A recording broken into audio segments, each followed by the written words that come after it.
everyone. Welcome to Miami Beach Urban Studios. My name is Colette Mello, and I'm in conversation today with Susan Feliciano. Thank you all for joining us this evening. FIU Miami Beach Urban Studios, known as MBUS, is an incubator for communication, architecture, and the arts. I'd like to thank Miami Beach Department of Tourism and Office of Cultural Affairs for sponsoring these art talks.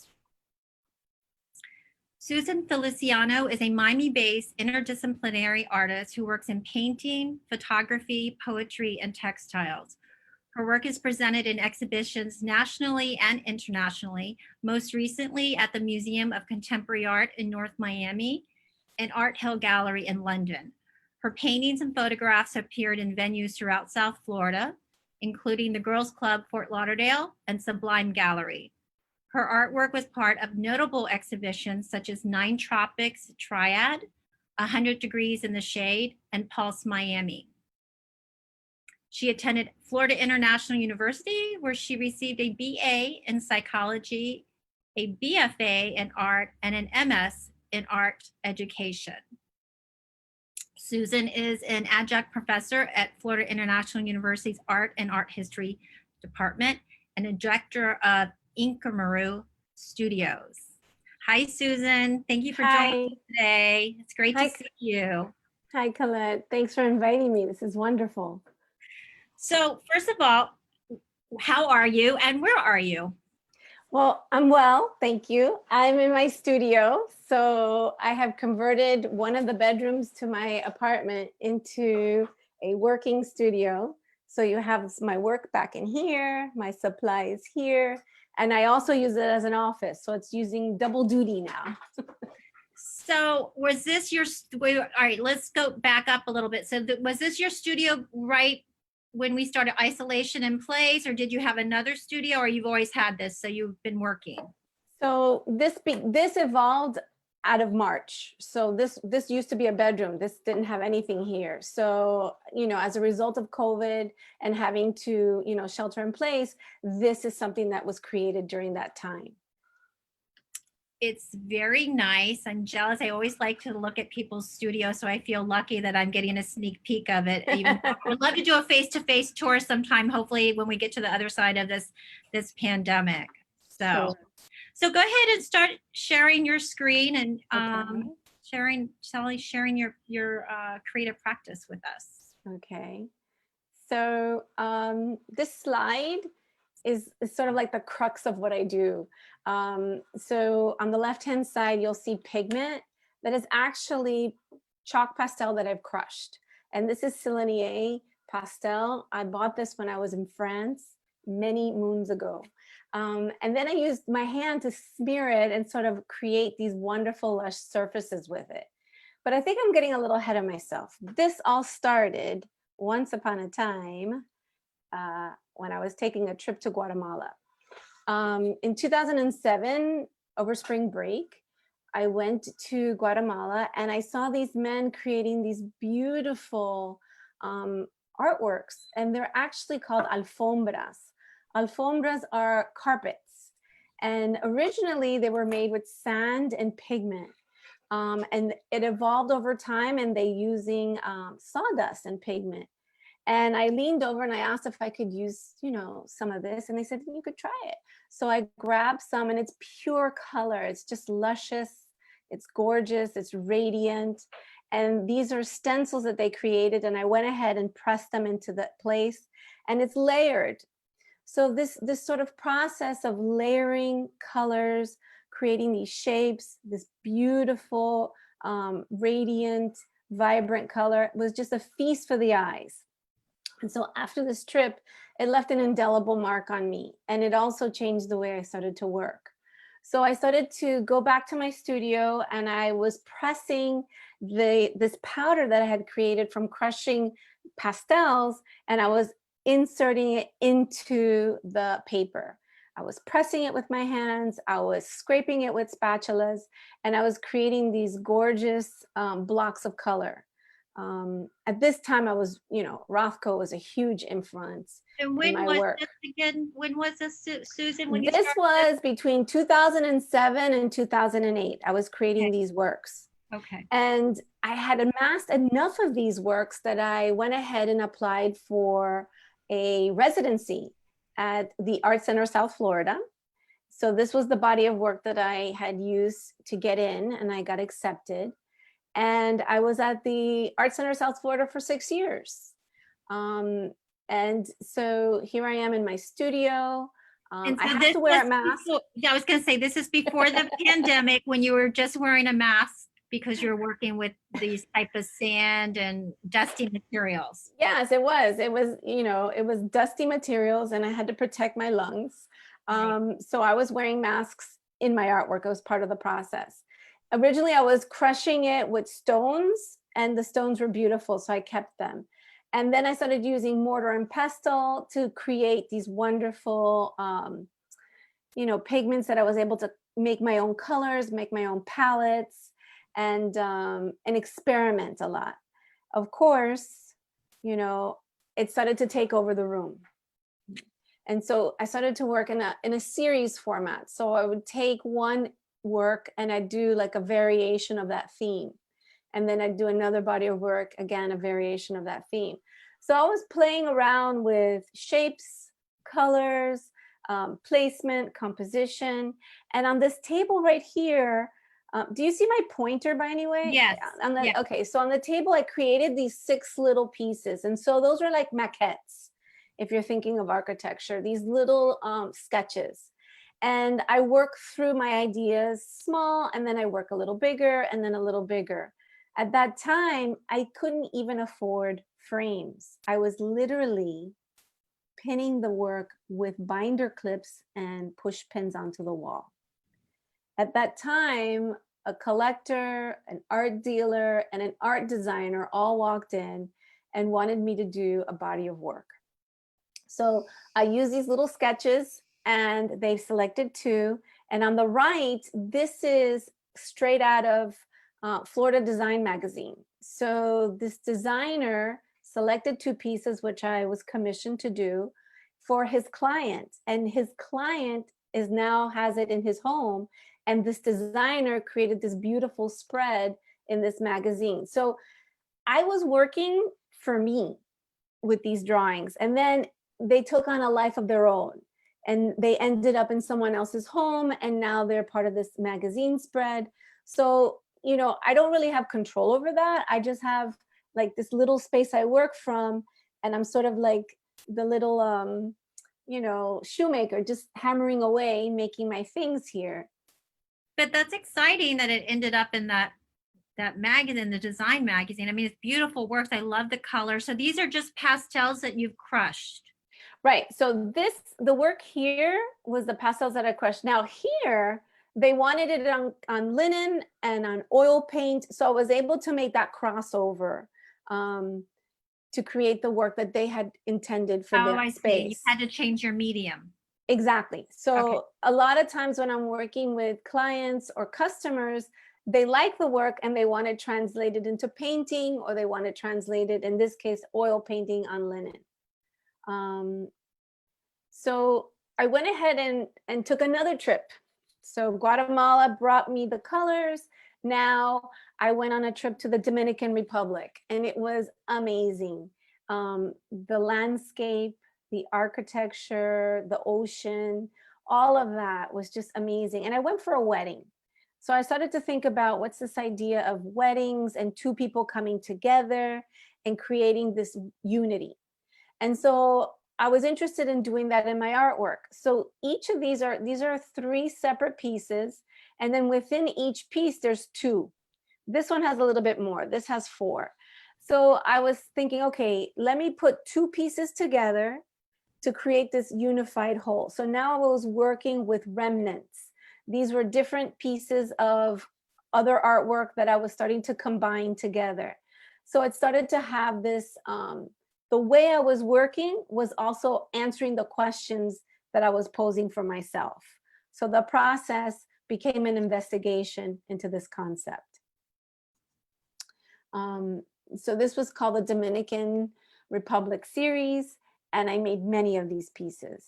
How long did you work? All right. So how long did you work in your pastel series? And then how long did you work in this series? Okay, so when I was at the Art Center, I worked mostly in pastels in that room for 6 years. Okay. So throughout that 6-year period, I went through different series, and a lot of them were influenced by travel, by me going to other countries, me being infused by the culture, the language, the vistas, the beauty of it. And then I come back, and then it works its way into the work, or at least, it permeates into the work. So this was a shift now, because now I was working with pieces, combining them. And then here I went ahead and completely moved to a new space. I went to Little River in 2014, and the space was huge. It was over 1,000 square feet. So at the Art Center, it was a 12-foot by 15-foot space. So now I had these doors. I had 20 doors, some along the walls, some of them I used as tables. And I started to invite groups and do workshops in my studio. This is an organization called Dade Art Educators. So these are Dade County Public School teachers, and they're art teachers. We did something called Discover Process. When I was at FIU, one of my principal professors, one of my major drawing professors, was Professor Clive King. Oh, I know Clive. Wonderful. So he did an intuitive drawing process. And so I had the teachers go through a similar series of directions. So I would play music, and I'd say, draw the music, or I would tell them to tear the piece in half. And so now they had to deconstruct and let go of that preciousness of the paper. And then they had to go on to somebody else's body of work and draw and paint on theirs, and then come back to their work and recompose the work and rework the work. So it's a lot about letting go, and also about, where is the sense of control happening? And then with mistakes, you can make stuff happen. So someone else works on your work, and then you can bring it back. So you're never losing anything when you're doing this work. And so this piece here is a final piece of one of the participants. Yes. What materials were they using for this workshop? What I gave them was, the paper was BFK Reeves paper, which is a cotton fiber paper, and it was 280 milligrams. 280 milligrams? Okay, well, it's thick. It's really thick paper. Okay. And right now it's not coming to me, but it will. And it was it's like large. charcoals or paints? Is it? So they got the pigment. They got the little crushed pigment that's in the little cases. They got the oil pastels. They got paint. They got the chalk pastels too, and they got charcoal. So it was a lot of dry medium, and the wet media was a white paint. So I kept the constraints on. I loved the color, so I wanted them to really push color. So this is my way of, introducing this process and letting others have that experience. Well, I think it's interesting because you have your background in psychology, and I see this fusion here in this workshop where you're bringing this intuitive workshop or creative practice to people as almost like a therapy. Do you see it that way, or is that something? I think there's a lot of layers to it, in the sense that some people come to it as a release, and some people come to it as being creative. So it could be either something as a tool or something that's a cathartic, so it could depending on how they come to the work. But definitely there was a lot of creativity. There were no two pieces alike. And, I want to do more of this. This is something I really liked. So then there was another pivot. In the same studio that I was in Little River, I was given an opportunity to do another artist residency. This time it was on a ship. So Wow, you get to do a lot of traveling in your practice. That's it's my fun. it's my, I'm putting that intention out there. Travel, travel, travel. And Yes. this one really hit the mark. Okay. So this trip was 60 days at sea. I visited 14 different countries. And what was wonderful is that I'm on a ship and everything around me is blue. The sky, the water. I'm surrounded by water every day. And every morning I'd get up and I'd see the sunrise. And every night I'd see the sunset. So this is 150 little tiny squares that I drew while on this ship. So the residency that I did was threefold. So I'm on the ship and they're hiring me to teach. So I'm teaching a course every day to the passengers. The passengers sign up and I teach a course using this material, using the pastels. The other part of it is I'm doing tours of the artwork that's in the collection of the ship. So the artwork that they have is they've collected it from a variety of artists, mostly from Miami, in particularly Latin artists. And then the other part of it was I was able to get a gallery space so I can sell my work. So it's a direct sale, from me. And then the fourth part was I was able to use the space to make my own work. So I was able to constantly regenerate myself during this time. Wonderful. So these are series of, sunsets, sunrises, the water, the sky. It's addressing, the landscape that I was in for most of the time that I was there. So this is 150. Would you do that experience again if you had an opportunity for 60 days to be on a cruise I and work love like that? Because it's very regiment.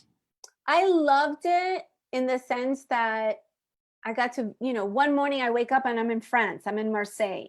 The next day, I'm in Barcelona, I'm in Greece. So I'm constantly testing language. I'm saying hello in a variety of languages. I'm mixing with the people.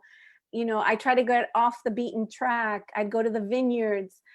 Every day I volunteered to do an excursion because, I wasn't hired as a crew. I was a guest on the ship. So I was able to volunteer on all the excursions. So I got to go deep into the countrysides. So yes, I would love that opportunity again to do all these wonderful things. But like what you were saying is the moment you wake up and you go above cabin, you are a public figure. They put you on TV, they have you do interviews, you're teaching in class, so they always see you as the artist on the ship, and they always see you as you're never off, you're always on, and so I had to like always have this professional face, but also I couldn't be, I couldn't say no to anybody. I had to just constantly be there for everybody. You're constantly on show. There was no That's downtime for you. So exactly. So wow. that was my first experience of that. So the intensity of that was a surprise. And people were wonderful. They loved the art process. They stayed in my class at the last minute. They would sign up for multiple classes. So that was wonderful to have that dialogue and be able to share that part. A few people were surprised that I was able to show them. They're like, don't you want to keep this a secret? Why are you sharing all your, tricks of the trade? And I said, because at the end of the day, I'm a teacher. At the end of the day, this is what I do. I give this knowledge so that you can do something with it. This is not a secret. I had wonderful professors. Clive King, he showed us everything. Dr. Martinez, he gave us everything.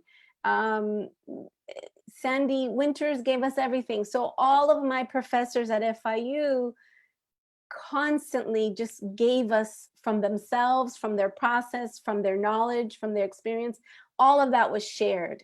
There was, and so that spirit of giving. And Professor Chang, David Chang, he would demonstrate and take it in front of us and show us step by step. So there was a tremendous amount of growth with my time at FIU, and then when I go out, I emulate those professors who were enriched me, and helped me become, Well, get you're to an the place. educator. That's like the underlying that you're a teacher and you want to share your knowledge with other people, which I think is really wonderful. And I think more people need to do that, but not everybody, some people are not as giving or free with their knowledge, but I'm glad your work is so amazing that you are doing that with people. So It's a joy. It's really fun, and it brings me to this point here. So while I was at the Little River Studio,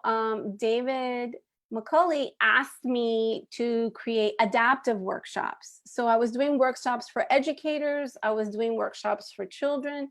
So now I was going out into the public forum. And this was at Jackson Memorial Hospital.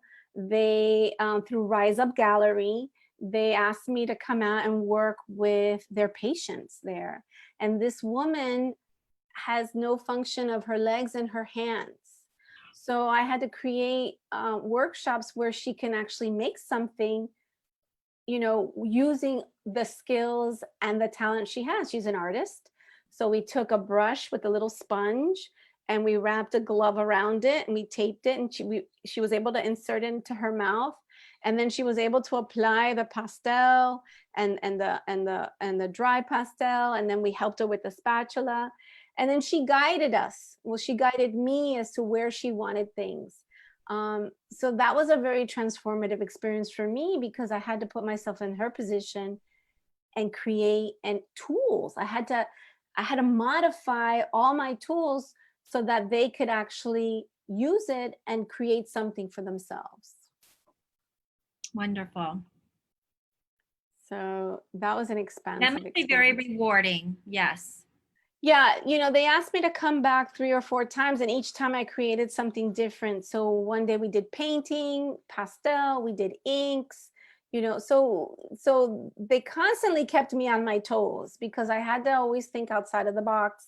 And sometimes while we were there, we had to reconstruct. We worked with the different therapists on site, and it was wonderful. We worked with a recreational therapist who was a guiding force in helping us create these workshops. Wonderful. So, and then I went on another trip, Colette. Where's this? This looks wonderful. This is Tuscany, believe it or not. Okay, nice. so I went. Part of my master's is in art education. So part of the master's program at FIU is to do study abroad. So one of the first study abroads I did was to France and Amsterdam. And then this was the third study abroad I did, because I also did one to China. And then this one I did to Italy. So I spent 2 weeks, 2 weeks in Italy with Professor Chang, and he took us to Leonardo da Vinci's home. So this watercolor that I did, this humble watercolor that I did, is looking out from Da Vinci's home to the vineyards that surround it. So this was an amazing experience. And then, so part of the program is you go on the trip, and then you create artwork, and then the artwork is your homework, is your assignment. So I did about, I don't know, maybe 2,000 photographs. Then I did 12 watercolors. And then from there, I did these pastel pieces, which are really topography pieces. So it's as if you're in an airplane looking down and you see those patches of land. And so that was my response to my trip to Italy. And then this was showcased at the Miami-Dade Library. In the main gallery, they have a space to exhibit work. So beautiful those pieces. Composition, beautiful colors. Yes. So I was really excited about that. Well, I like that wherever you go, you have art. You're using your creative process. So when you come back from your time, you can always look at, oh, I remember I did this artwork while I was in Italy. I did this while I was in Guatemala. I did this while I was in China. How wonderful. Yeah, I mean, sometimes it's right away. Sometimes it takes a few years to, sort of percolate and trickle into the, into the psyche. And so this was COVID. Okay. This starts COVID-19. Everybody had to shelter in place. We had to do something. I was creating a studio at the time, and then I started to take these workshops with an artist named Aurora Molina. And so she taught us a tremendous amount of stuff. It was like weeks and weeks of workshops through Zoom. And so this was natural dyes.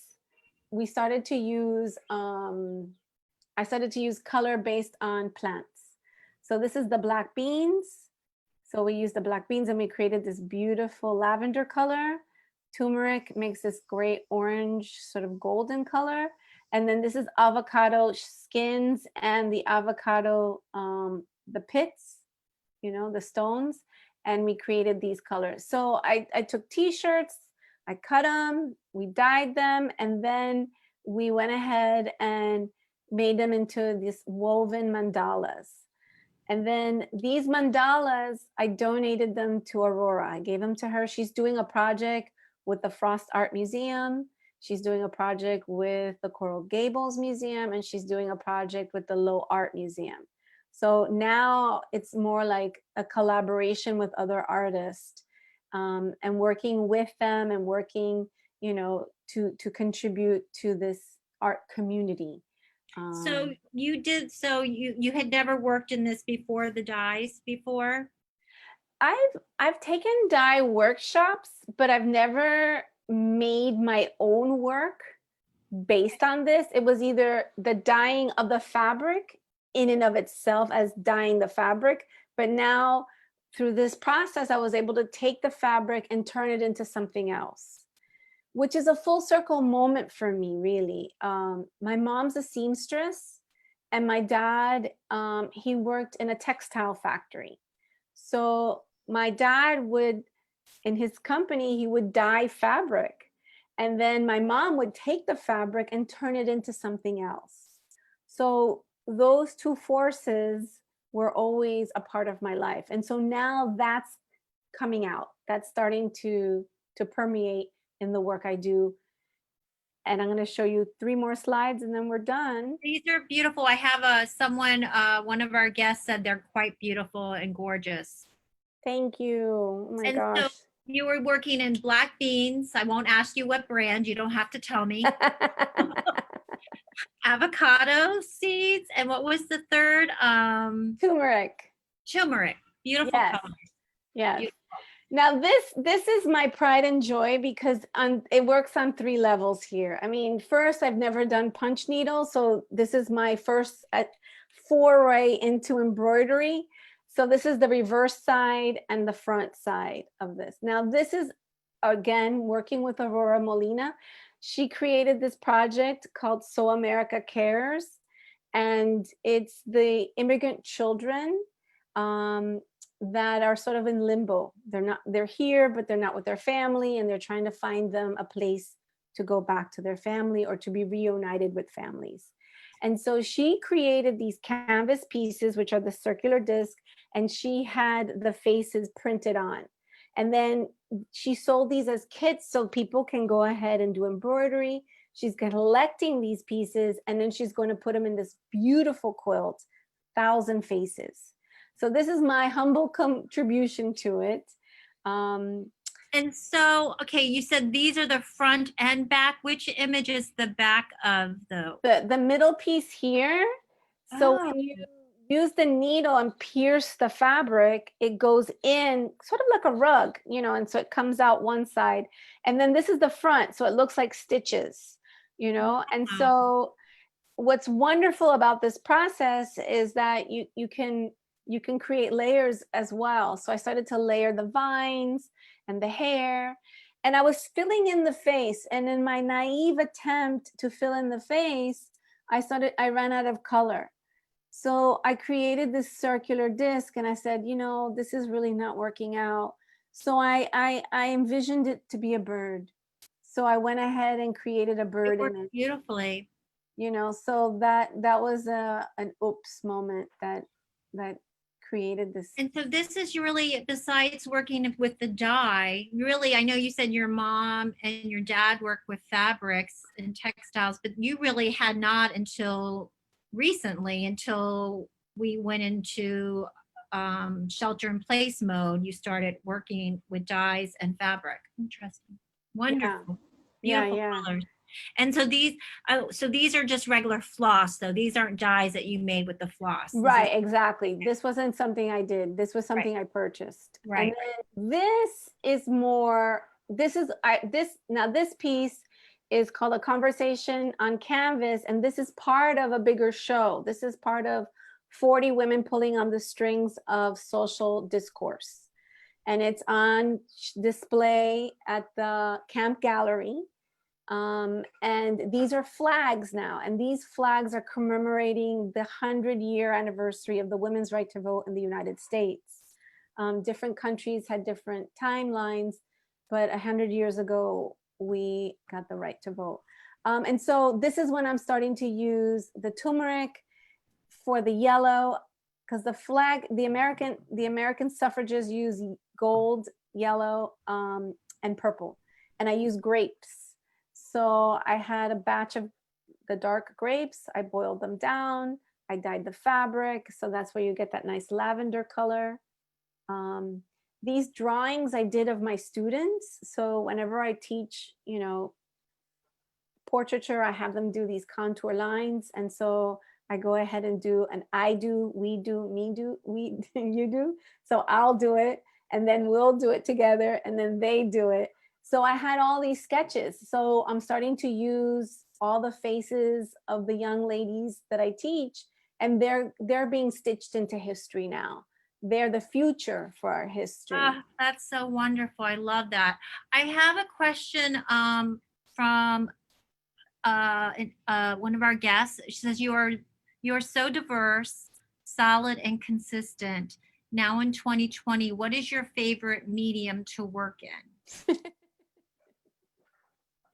Do you have a favorite, or is it whatever you're working in at the moment? Or Well, I think it goes in stages, but everything I do has something to do with color.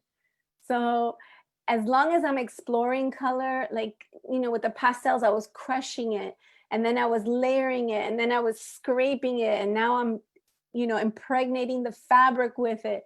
So it's like, what can I do next with color, So that's the exciting part. I think the next thing I want to explore is, taking the minerals and taking plants. I want to do a dye garden. I'm really interested in that. nice. So it's a tinter garden that I want to create. So that way I'm mining the color or extracting the color straight from the plant source. Nice. And so I leave you with this quote. And it's Christo's wife, Jean Claude. I got this quote from. And it's art has been a constant companion throughout my entire life.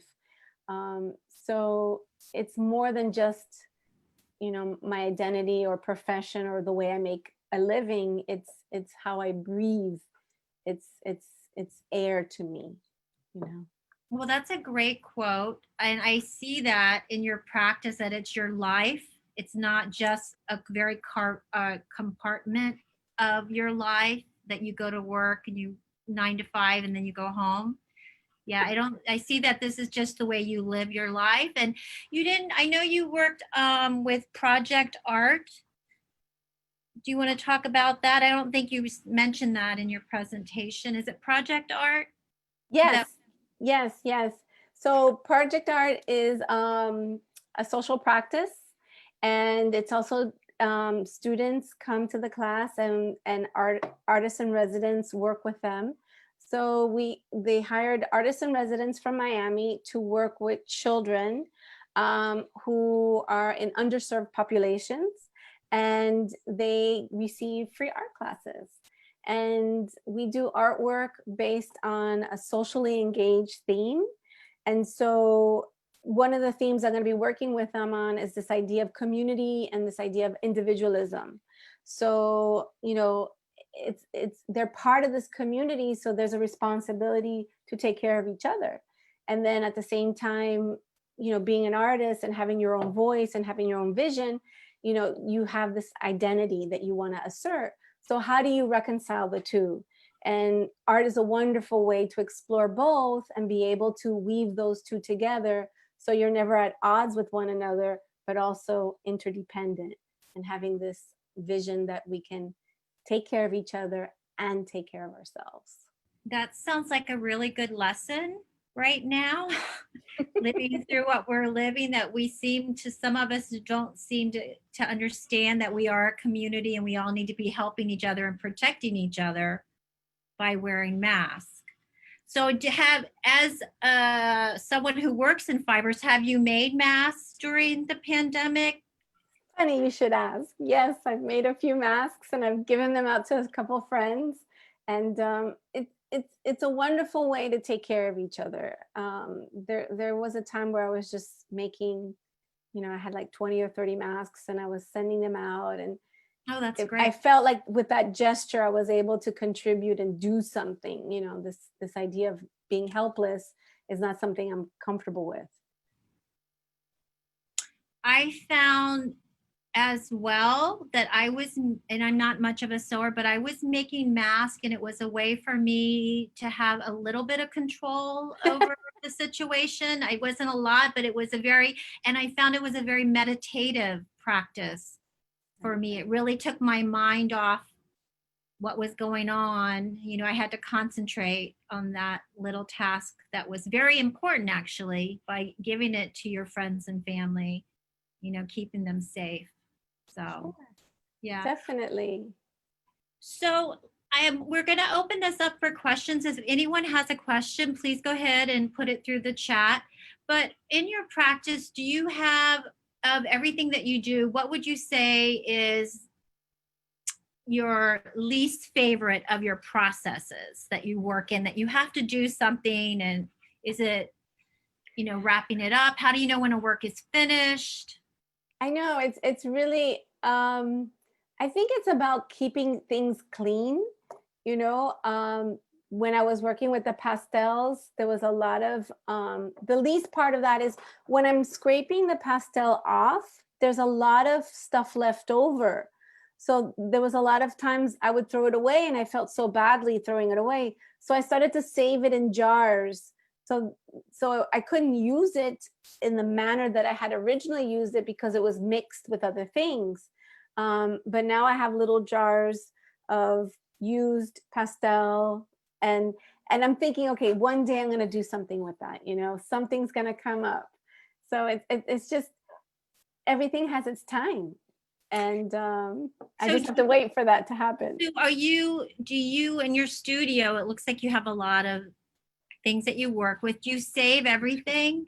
Do you have a hard time parting? Honestly, I didn't think I was a pack rat.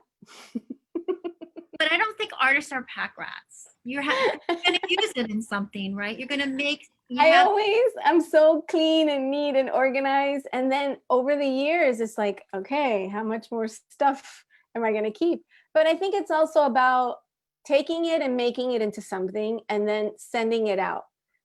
So whether it's in a gallery or it's in a museum show or somebody purchases it, eventually it makes its way out, creating space for other things to happen. So there is this ebb and flow in the amount of stuff I have.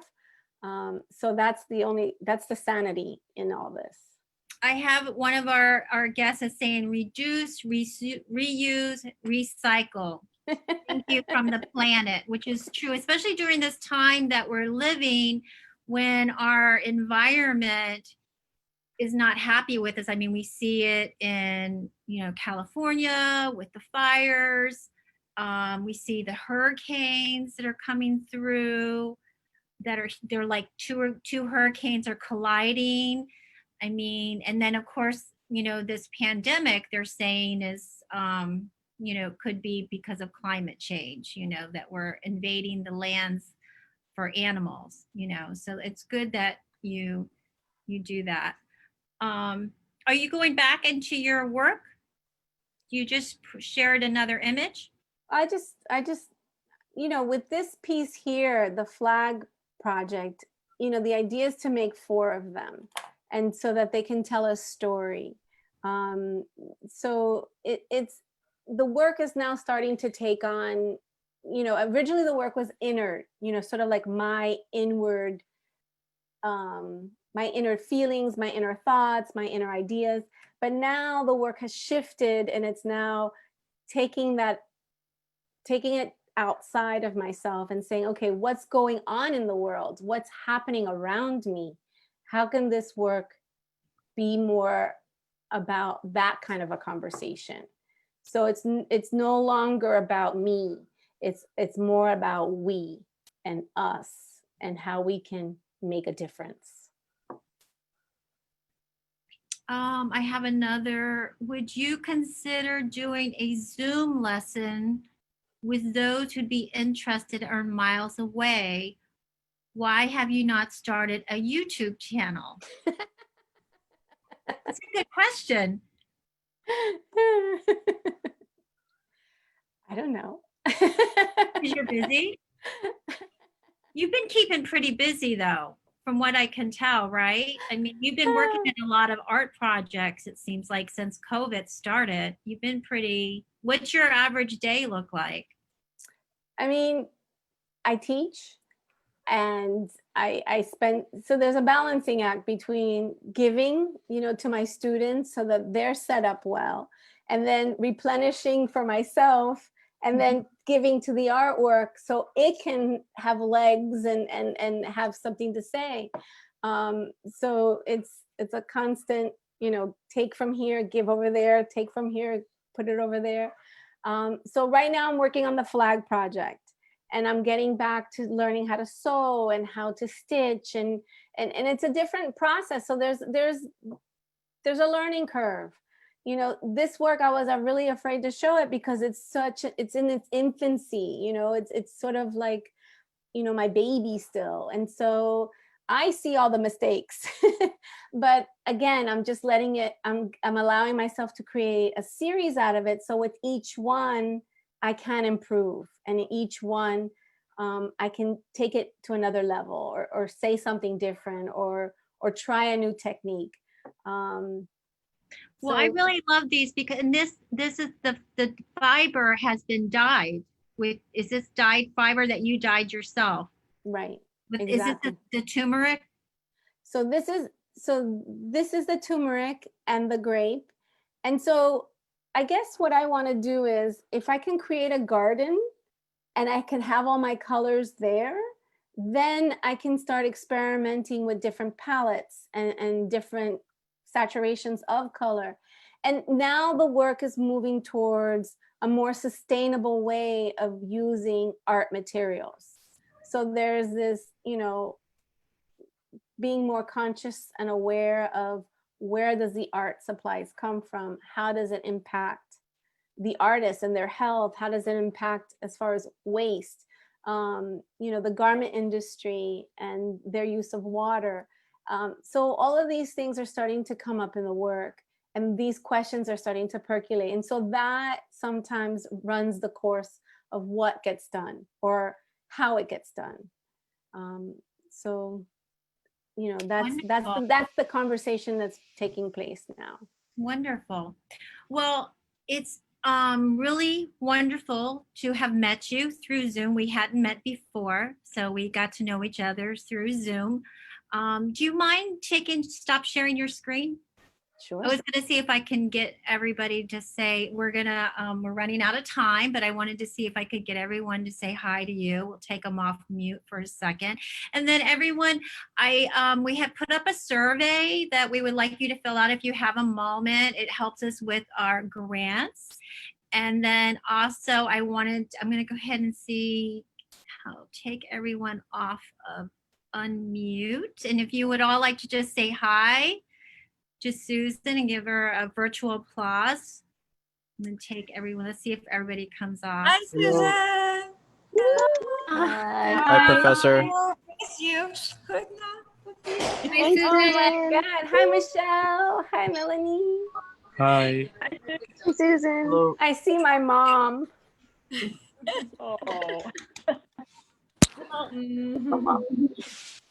Thank you so much, Susan. It was wonderful to learn more about your artwork and to hear your presentation. I hopefully, when we get to the other side of this pandemic, we can have face-to-face and I can see your studio, or we could, work with you on an exhibition. And I look forward to that, to us getting to the other side. And Thank you so much. This was wonderful. It's great to see everybody in the audience. My students are getting credit. I see you. I see you, Luna. thank you, everyone, for joining us. And Oh, Roxana. Sorry. oh, I love that background. The flowers are so beautiful. Those are great. So, Oh my thank gosh. you. I see Patty. I see Susan. Oh my gosh. You guys are great. Students, look at We this. love you and we miss you from Suriname, South America. Oh, so wonderful. Thank you. Okay, there's so many beautiful faces. Thank you everybody for being there. Thank you, Susan. Bye, everyone. Thank you. Thank you so much. Bye. Thank you Yes, for bye. everything. So much. It was Thank awesome. you. Rose Thank is you. there. Oh my God.